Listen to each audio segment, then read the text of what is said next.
Hoje vamos falar sobre a ditadura militar. Meu nome é Ellen Silva, aprovada em 15 concursos entre estaduais e municipais e quero ajudar a você passar no concurso do CNU. Formada em licenciatura em Pedagogia e Psicopedagogia, professora da Rede Municipal do Rio de Janeiro, iniciei minha carreira como professora da Rede Estadual de Educação do Rio de Janeiro em 1993. Você também pode dar uma força inscrevendo-se no canal vizinho Star Black Lancha.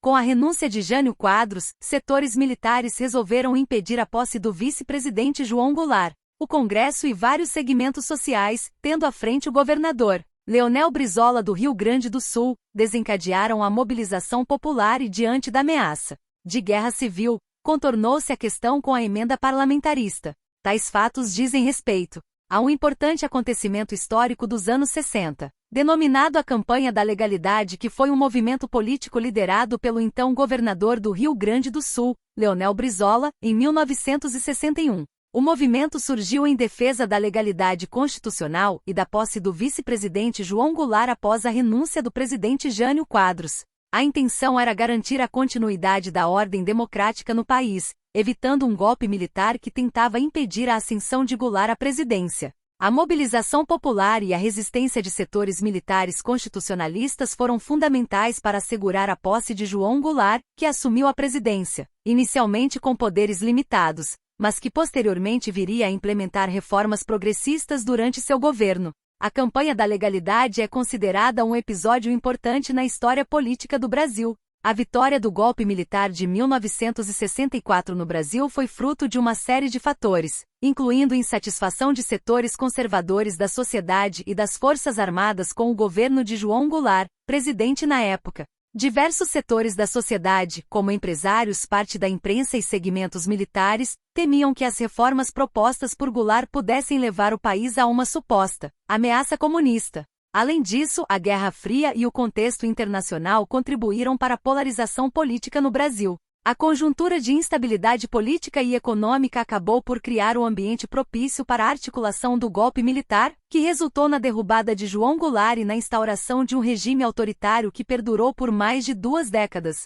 A crise do Estado populista refere-se a um período de instabilidade política e econômica que ocorreu em diversos países da América Latina, incluindo o Brasil, nas décadas de 1950 e 1960. Os governos populistas, caracterizados por políticas de cunho social e nacionalista, enfrentaram desafios decorrentes de crises econômicas, pressões da elite conservadora e interferências externas como a Guerra Fria. No contexto brasileiro, a crise do Estado populista culminou com o golpe militar de 1964, que derrubou o presidente João Goulart e instaurou um regime autoritário. A polarização política, a fragilidade das instituições democráticas e a insatisfação de diversos setores da sociedade contribuíram para o colapso do modelo populista e para a ascensão do regime militar no Brasil. Essa crise representou um momento de transição na história política da América Latina, marcando o fim de uma era populista e o início de regimes autoritários em vários países da região. A retirada do apoio ao governo de João Goulart significava o enfraquecimento político do presidente e a perda de sustentação para a continuidade de seu mandato. Durante o período que antecedeu o golpe militar de 1964 no Brasil, diversos setores da sociedade, incluindo parte das Forças Armadas, empresários e segmentos conservadores, retiraram seu apoio a Goulart. Isso ocorreu devido a divergências políticas, econômicas e ideológicas, bem como a percepção de que as reformas propostas por Goulart poderiam representar uma ameaça aos interesses desses grupos. A retirada do apoio ao governo Goulart foi um dos fatores que contribuíram para a instabilidade política no país e para a criação do ambiente propício para a articulação do golpe militar, que resultou na deposição do presidente e na instauração de um regime autoritário. Durante o governo de João Goulart, houve um movimento em direção à nacionalização de empresas estrangeiras no Brasil, como parte de um programa de reformas de cunho nacionalista. No entanto, os militares que desempenharam um papel fundamental no golpe de 1964 tinham uma postura contrária a essas medidas de nacionalização. Os militares brasileiros, em sua maioria, eram alinhados com interesses conservadores e com uma visão mais favorável ao capital estrangeiro. Eles viam as nacionalizações como uma ameaça aos interesses econômicos e à estabilidade do país, o que contribuiu para a insatisfação e o distanciamento em relação ao governo de Goulart. Portanto, o compromisso dos militares com o programa de nacionalização das empresas estrangeiras foi praticamente inexistente, sendo um dos elementos que contribuíram para a crise política e para o golpe militar de 1964 no Brasil. Exemplificando melhor após o golpe político-militar de 1964, a economia brasileira passou por diversas transformações significativas, influenciadas pelas mudanças nas relações de trabalho, pelas novas necessidades do desenvolvimento capitalista no país e pela conjuntura internacional. Alguns dos principais aspectos dessas mudanças incluem: 1. Modernização e industrialização, o regime militar implementou políticas de modernização e industrialização do país, com ênfase em setores considerados estratégicos, como a indústria automobilística e a construção civil. Isso levou a um aumento da produção industrial e a uma maior diversificação da economia. 2.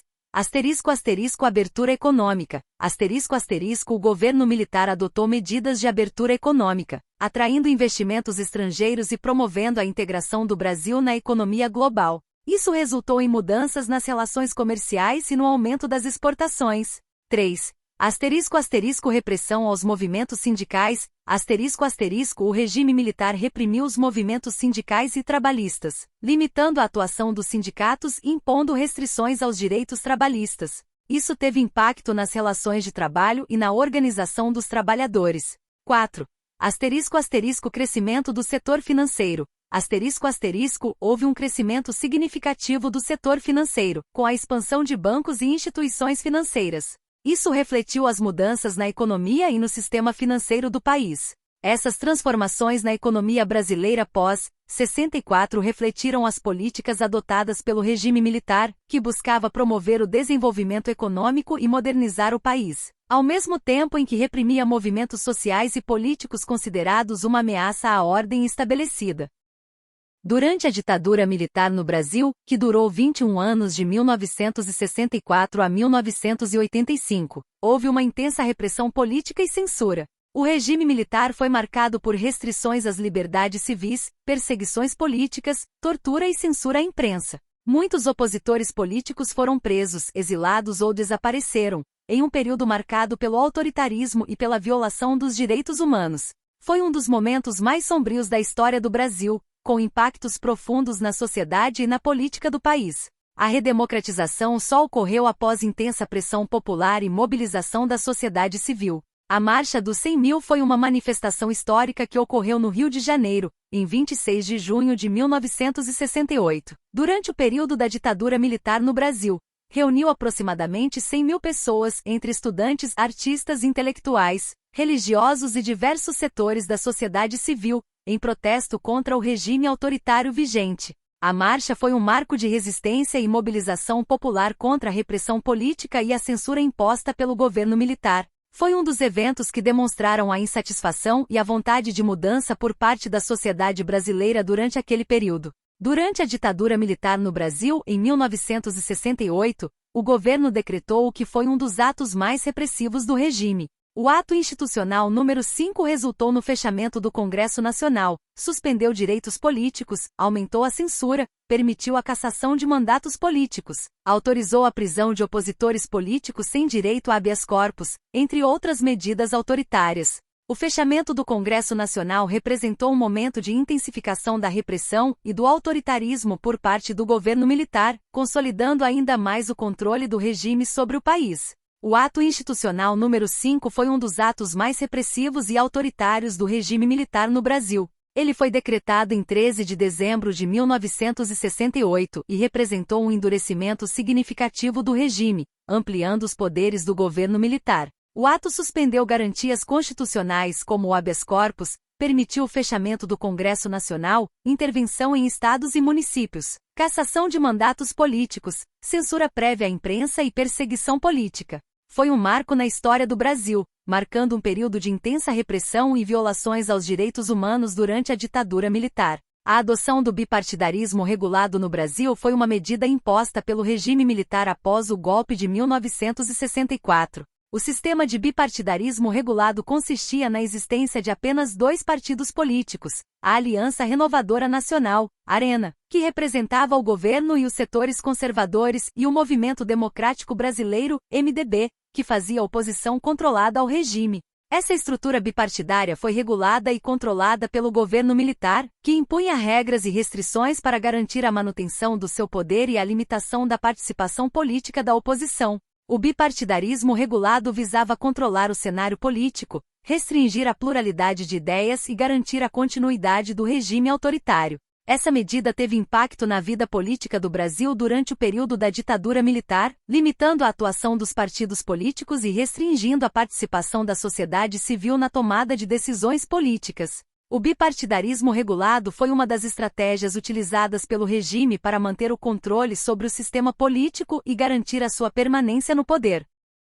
Como o assunto é extenso, vou continuar em outro vídeo e lembrando que você também pode dar uma força inscrevendo-se no canal vizinho Star Black Lancha. Meu nome é Ellen Silva, aprovada em 15 concursos entre estaduais e municipais e quero ajudar a você passar no concurso do CNU. Formada em licenciatura em Pedagogia e Psicopedagogia.